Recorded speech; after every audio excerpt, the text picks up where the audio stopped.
Mkhabela, briefly tell us how this incident affected reporters in performing their duties, and what do you think was the intention of the jamming of the cell phone signals in Parliament? Well, there were three things here that happened.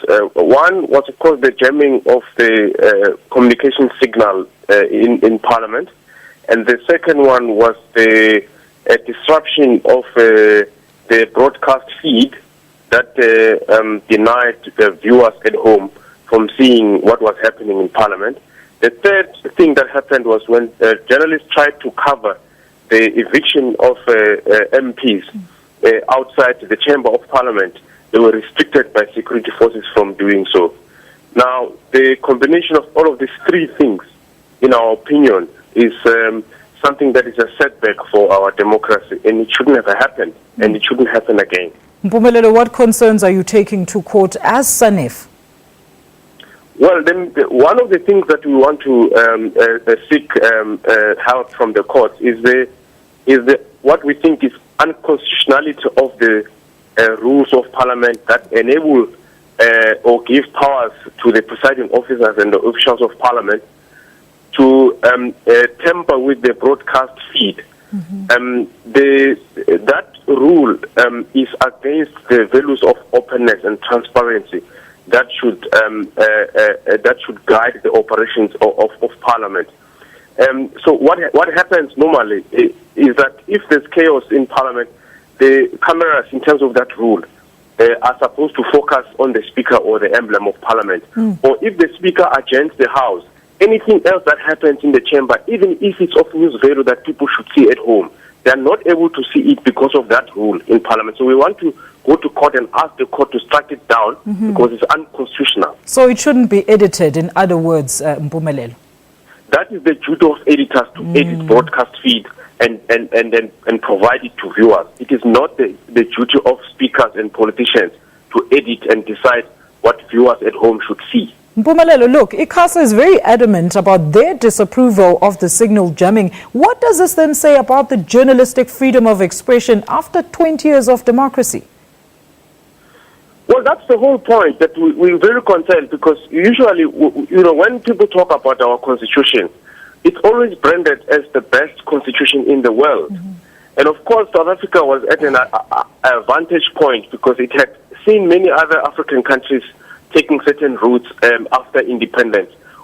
We had seen some of the worst things happening even in Western countries.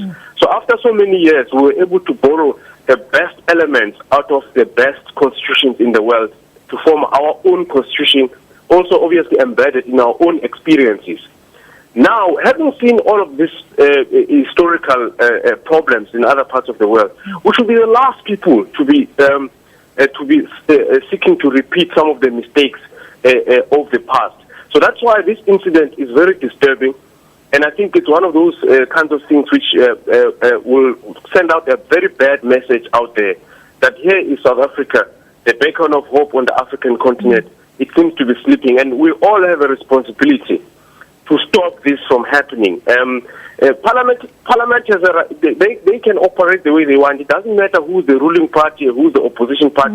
The media is not interested in those party politics. All we're interested in is to cover what is happening in Parliament unhindered. Look, at this stage, Mpumelelo, even the president has strongly condemned the signal jamming. Will you find out who's responsible for it, and what do you hope happens when they are held to account? I do not know what the meaning of that condemnation from the president is, because when some members of Parliament raised the issue in the House before the president spoke, the Speaker and the chairperson of the sitting, they seemed unsurprised that there was such a thing at all. And the Speaker was insisting on the proceedings happening before the problems could be fixed. And it took at least 3 or 4 point of orders from some members of Parliament to get the Speaker to agree that you're not going to proceed with the sitting unless the signal is sorted. And you're not going to proceed with the sitting unless you undertake that you're going to investigate the matter. So, but still, on those occasions, she didn't seem to be surprised. And when she issued the instruction that the Secretary of Parliament must solve the problem, indeed the problem was solved, which means that she knew about it, and the Secretary of Parliament knew about it, The Secretary of Parliament was obviously waiting for her instruction. So the question is, where was the decision taken? Was it a meeting of officials of Parliament and members of the executive who took the decision? Was it the Speaker who procured this device? Or was it state security agents that procured this device? Our view is that it was a collaborative effort from both members of the executive and the legislature. The officials, ordinary officials, it was unthinkable that they could do this without sanction of a minister.